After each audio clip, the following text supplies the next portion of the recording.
നമ്മൾ മതവിജ്ഞാനം വേണം, മതസ്ഥാപനങ്ങളിൽ പോകണം. അപ്പം നമ്മളെ കുട്ടികൾക്ക് നമുക്ക് എന്ന പോലെ തന്നെ നമ്മളെ കുട്ടികൾക്ക് ഏറ്റവും കൂടുതലായിട്ട് നമ്മൾ ഊന്നൽ കൊടുത്ത് മനസ്സിലാക്കേണ്ട ഒരു കാര്യം കുട്ടികളെ മതം പഠിപ്പിക്കണം. മതം പഠിപ്പിക്കുക എന്ന് പറഞ്ഞാൽ എന്താ? മദ്രസയിൽ പറഞ്ഞേക്കണം. ഇന്നത്തെ കാലത്ത് നോക്കുകയാണെങ്കിൽ നിങ്ങൾ, ഇന്നത്തെ കാലത്ത് പലരും മദ്രസയിലെ വിദ്യാഭ്യാസം ഇല്ലാതാക്കുക കുട്ടികൾക്ക്. കാരണം കുട്ടികൾക്കനുസരിച്ചാണ് ഇപ്പം ഉണ്ടാവുക. ഇപ്പോൾ 7ാം ക്ലാസ് കഴിഞ്ഞാൽ ചെറുക്കൻ ചെന്നുകൊണ്ട് ഉമ്മാനോട് പറയും ഞാൻ മദ്രസയിൽ പോരാറിയും. നിങ്ങളൊക്കെ അനുഭവം ഉണ്ടാവുമോ തന്നെ പറയുന്നത്, ഞാൻ മദ്രസയിൽ പോരാറിയും. അപ്പോൾ പണ്ടത്തെ അമ്മ ഇപ്പോഴത്തെ അമ്മ തമ്മിൽ വ്യത്യാസം ഉണ്ടാവും. പണ്ടത്തെ അമ്മയാണെങ്കിൽ എനിക്ക് മദ്രസയ്ക്ക് പോകില്ല എന്ന് നടക്കട മദ്രസയ്ക്ക് വരണാണ്ട് ഒരു ചുള്ളലൊക്കെ എടുത്തുകൊണ്ട് കൊണ്ടുപോയി മദ്രസയിലാക്കിയിട്ട് ഉസ്താദിനോട് പറയും ഇവ മദ്രസയിലേക്ക് വരാൻ കളവ് പട്ടേ എന്ന് പറഞ്ഞാണ്ട് കൊടുക്കൊണ്ട് പറയും പണ്ടത്തെ അമ്മ. ഇപ്പോഴത്തെ അമ്മയാണെങ്കിൽ ഞാൻ മദ്രസയ്ക്ക് പോലാറ്. എന്താണ് അത് പോകാത്തത് ചോദിച്ചു. ഇച്ച് സ്കൂളിൽ അസൈൻമെന്റ് ഉണ്ട്, പ്രൊജക്ട് ഉണ്ട്, ഒക്കെ പാടുന്ന കൊണ്ട് പറ്റില്ല, ഞാൻ പോകില്ലാറ്. അപ്പോൾ ജൂലാറിനപ്പോൾ ഞാൻ എന്താ വേണ്ടത് അറിയും. അവിടെ കുഞ്ഞു ഇവനൊന്നും ഉണ്ടാവില്ല. നിങ്ങൾ വാപ്പ ഗൾഫിൽ നിന്ന് വിളിച്ചുമ്പോൾ പറയണമെന്ന് അറിയും. അങ്ങനെ വാപ്പ ഗൾഫിൽ നിന്ന് വിളിച്ചു, ചെറുക്ക സ്കൂളിൽ മദ്രസയിലോ പോകണില്ലേ? ഓ മദ്രസയ്ക്ക് ഇപ്പോൾ പോകണില്ല, സ്കൂളിലൊക്കെ നന്നായിട്ട് പോകുന്നുണ്ട്. അതോ മദ്രസയ്ക്ക് പോകാത്തത് ഓന് സ്കൂളിൽ അസൈൻമെന്റ് പ്രൊജക്ട് അങ്ങനെ പലതും ഉണ്ടൊക്കെ പോകണം, അവനെ കൊണ്ട് പറ്റൂല എന്നാ പറയുന്നത്. ഓൻ പോകില്ലാറിനപ്പോൾ ഞാനെന്താ കാട്ടുന്നത് അറിയും. അപ്പോൾ മൂപ്പര് അവിടുന്ന് കിട്ടും. ഓൻ പോകില്ലാറിന് ഞാനെന്താ കാട്ടുന്നത്? ഞാൻ ഇവിടെ അല്ലേ, മൂപ്പര് അവിടെയല്ലേ.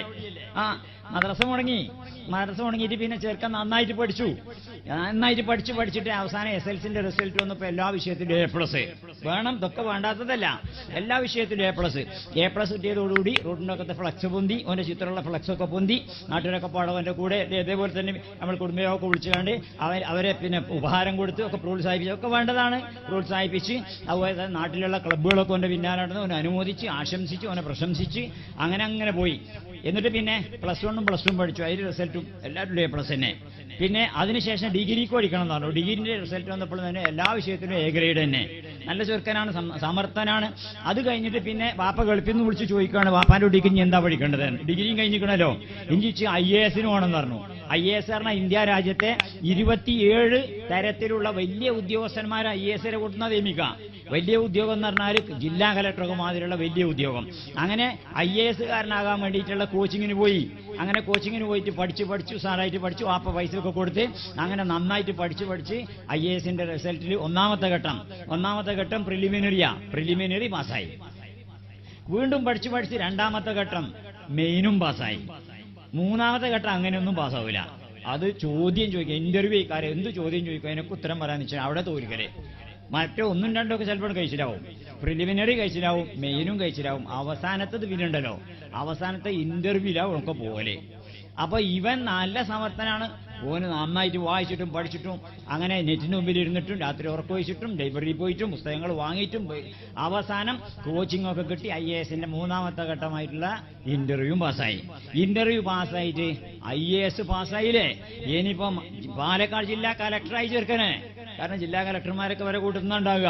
അങ്ങനെ പാലക്കാട് ജില്ലാ കലക്ടറായതിനു ശേഷം ബാപ്പ ഗൾഫിൽ നിന്ന് ഒറ്റപ്പോലെ ഇഞ്ച കൂട്ടി കലക്ടറായിക്കട്ടെ, ഞാൻ ഇവിടെ വെയിലും കൊണ്ട് വെക്കേണ്ട വല്ല കാര്യമുണ്ട് പറഞ്ഞ് മൂപ്പര് പോന്നു. നാട്ടിൽ വന്നിട്ട് ചെറുക്കനെ കൊണ്ട് പെണ്ണൊക്കെ കെട്ടിച്ച് പിന്നെ അതാണ് ചെയ്യണ്ടാവുക. നല്ല പെണ്ണൊക്കെ കെട്ടിച്ച് പേരെയൊക്കെ വലിയതാക്കി അങ്ങനെ സുഖമായി അങ്ങനെ ജീവിതം മുന്നോട്ട് പോവുക. അങ്ങനെ കുറച്ച് കൊല്ലം കഴിഞ്ഞപ്പോൾ പിടിയൊക്കെ മൂപ്പര് ഇരിക്കുന്ന സമയത്ത് ജില്ലാ കലക്ടർ ഉദ്ഘാടനം ചെയ്യുന്നു പറഞ്ഞ ഫോട്ടോ ഒക്കെ കാണുമ്പോൾ നമ്മുടെ മോനാണ് കണ്ടില്ലേ എന്നൊക്കെ പറഞ്ഞ് വാപ്പ അഭിമാനത്തോടുകൂടി ഒക്കെ വേണ്ടതാ. അത് കഴിഞ്ഞിട്ട് പിന്നെ കുറച്ചു കൊല്ലം കഴിഞ്ഞപ്പോൾ വാപ്പാക്ക് സുഖമില്ലാതായി, വാപ്പ മരിച്ചു. പിന്നെ ജില്ലാ കലക്ടറായിട്ട് അങ്ങനെ മുന്നോട്ട് അങ്ങനെ പോയിക്കൊണ്ടിരിക്കുക. അങ്ങനെ കുറച്ച് ദിവസം കഴിഞ്ഞ് കുറെ കൊല്ലങ്ങൾ അങ്ങനെ പോവുമല്ലോ. ചിലപ്പോൾ ജില്ലാ കലക്ടറായിട്ട് പിന്നെ പ്രൊമോഷൻ കിട്ടിയാലും വലിയൊരുക്കും പോകും. ഞാൻ കലക്ടറായി തന്നെ നിർത്തിയിട്ട് ഉദാഹരണം പറയാം. അങ്ങനെ ജില്ലാ കലക്ടർ കുറച്ച് കഴിഞ്ഞപ്പോൾ റിട്ടയർഡായി, മുൻ ജില്ലാ കലക്ടറായി. അതിനുശേഷം പിന്നെ അങ്ങനെ കുറച്ച് കൊല്ലങ്ങൾ അങ്ങനെ പോയി. അങ്ങനെ ജില്ലാ കലക്ടറായിരുന്ന ആൾക്ക് സുഖമില്ലാതായി, അയാൾ മയ്യത്തായി.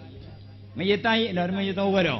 അങ്ങനെ ജില്ലാ കലക്ടർ മയ്യത്തായാലോ നമ്മൾ മയ്യത്താകണ മാതിരി ആവില്ല. വലിയ വ്യത്യാസങ്ങളൊക്കെ ഉണ്ടാവും. വലിയ ആൾക്കാരൊക്കെ വരും, പോലീസ് ഉദ്യോഗസ്ഥന്മാർ വരും, MLA വരും, MP വരും, ചിലപ്പോൾ വലിയ മുതലാളിമാർ വരും, കോൺട്രാക്ടർമാർ വരും, ഒക്കെ വരും. വന്നുകാണ്ട് പിന്നെ മേൽക്കൂടി റീത്ത് പൂവൊക്കെ കൊണ്ടുവന്നുകാണ്ട് ഇട്ടുകാണ്ട് ഇടങ്ങേറാക്കിയിട്ട് കൊണ്ടുപോയിട്ട് ഒരു 5-6 അടി താഴെ കൊണ്ടുപോയേക്കും. കബറിലെ 5-6 അടി താഴെ കൊണ്ടുപോയേക്കുന്ന സമയത്ത് ആകാശത്തേക്ക് വെടിയും പൊട്ടിച്ചു. നമുക്കൊന്നും ഉണ്ടാവില്ല. അങ്ങനെ വെടിയൊക്കെ പൊട്ടിച്ചിട്ട് സല്യൂട്ടൊക്കെ അടിച്ച് ഒരു 5-6 അടി താഴെ കൊണ്ടുപോയേക്കും. അവിടെ കൊണ്ടുപോയി വെച്ചതിന് ശേഷം പിന്നെ നമ്മൾ പോന്നിട്ട് അനുശോചന യോഗം ഉണ്ടാവും. അനുശോചനത്തിൽ എന്താ പറയുന്നത്?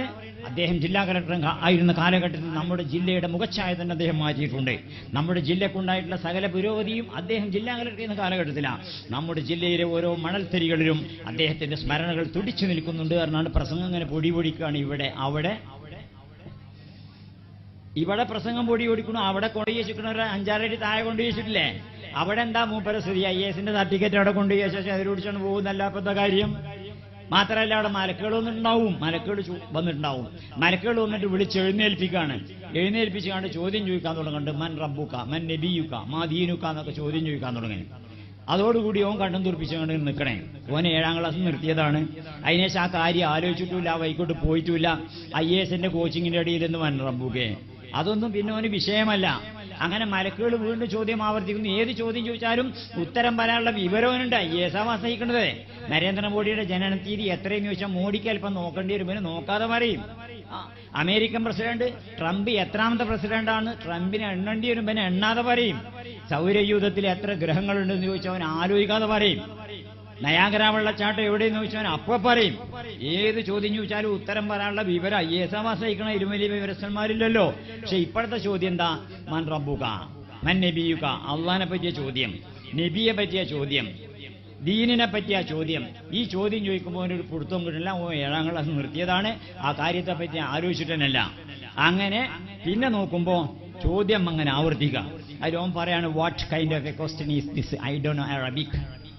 എന്ത് ചോദ്യം അങ്ങനെ ചോദിക്കണം? എനിക്ക് അറബിയൊന്നും അറിയില്ല, വേണമെങ്കിൽ ഇംഗ്ലീഷ് ചോദിച്ചു കൊടുത്തു മലക്കുകളോടെ. കഴിഞ്ഞില്ലേ കഥ?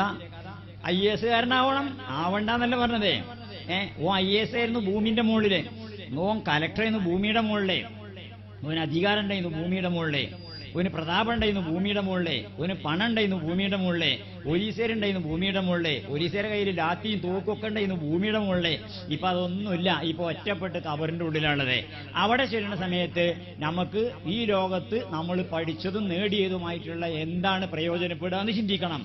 അതുകൊണ്ടാണ് ഞാൻ പറഞ്ഞത്, തിന്നാനും കുടിക്കാനും ഉടുക്കാനും കിടക്കാനും പഠിക്കാനും പഠിച്ചാൽ പോരാ, അതിന്റെ കൂടെ വേണമെന്നാ പറയേണ്ടത്. IAS ആവണം, കലക്ടർ ആവണം. പക്ഷേ മൻ റബ്ബുക എന്ന് ചോദിക്കുമ്പോൾ അള്ളാഹു റബ്ബി പടച്ചോനെ പരിചയമുള്ള, മൻ നബിയുക എന്ന് ചോദിക്കുമ്പോൾ മുഹമ്മദ് നബി റസൂലുള്ളാഹിനെ പരിചയമുള്ള, മാ ദീനുക എന്ന് ചോദിക്കുമ്പോൾ അൽ ഇസ്ലാമു ദീൻ, ഇസ്ലാം ദീനാണ് എന്റെ മതം എന്നുള്ള ബോധമുള്ള, മാ ഖിബിലത്തുക, എവിടെ ഖിബില എന്ന് ചോദിക്കുമ്പോൾ ഖിബിലയും കഅബയൊക്കെ പരിചയമുള്ള, അങ്ങോട്ട് തിരിഞ്ഞു ശീലമുള്ള, ഈ ഗുണങ്ങളൊക്കെ ഉള്ള IAS കാരൻ, ഈ ഗുണങ്ങളൊക്കെ ഉള്ള ജില്ലാ കലക്ടർ, അങ്ങനെ ആവണം എന്നാ പറയുന്നത്. പക്ഷെ രണ്ടും ഇതിന്റെ ഇടയിൽ നമ്മൾ ചിന്തിക്കണം എന്താ വെച്ചാല്, ഭൗതികമായിട്ടുള്ള അറിവും വിദ്യാഭ്യാസവും മാത്രം കുട്ടിക്ക് കൊടുത്തുകൊണ്ട് ഈ ബോധമില്ലാത്ത രീതിയിൽ കുട്ടികൾ വളരുമ്പോൾ സ്വാഭാവികമായിട്ടും എന്താ ഉണ്ടാവുക? അപ്പൊ കുട്ടികൾ അതിനനുസരിച്ചുണ്ടാവുക. പുതിയ തലമുറ പ്രത്യേകിച്ചും അല്ലെ, നമ്മൾ പുതിയ തലമുറയെ പറ്റി ആലോചിച്ച് വിഷമിക്കണില്ല പലരും. എല്ലാവരും കംപ്ലൈന്റ് പറയണ്. അങ്ങനെ കംപ്ലൈന്റ് ഒന്നും പറയണം, അത്ര മോശമൊന്നുമല്ല. എന്നാലും പുതിയ തലമുറയെ സംബന്ധിച്ചിടത്തോളം ഈ ബോധമില്ലാതിരിക്കുമ്പോൾ എന്തേക്കാര സ്ഥിതി? വിദ്യാഭ്യാസം ഉണ്ടാവും, പഠിപ്പുണ്ടാവും, പക്ഷേ ഈ ബോധമില്ലെങ്കിൽ ജീവിതം നേരെയാവില്ല. ജീവിതം നന്നാവണമെങ്കിൽ എങ്ങനെ ജീവിക്കണം എന്ന് പഠിപ്പിക്കുന്നത് സ്കൂളിലല്ല, കോളേജിലല്ല, യൂണിവേഴ്സിറ്റിയിലല്ല. എങ്ങനെ ജീവിതം മുന്നോട്ട് നയിക്കണം എന്ന് പഠിപ്പിക്കുന്നത് മതകേന്ദ്രത്തിലാണ്. അതുകൊണ്ട് കുട്ടികൾക്ക് മതബോധമുള്ളവരായിട്ട് കുട്ടികളെ വളർത്തണം എന്ന് മാത്രമല്ല, അവനാനെ പറ്റി തന്നെ ഭൗതിക വിദ്യാഭ്യാസം മാത്രം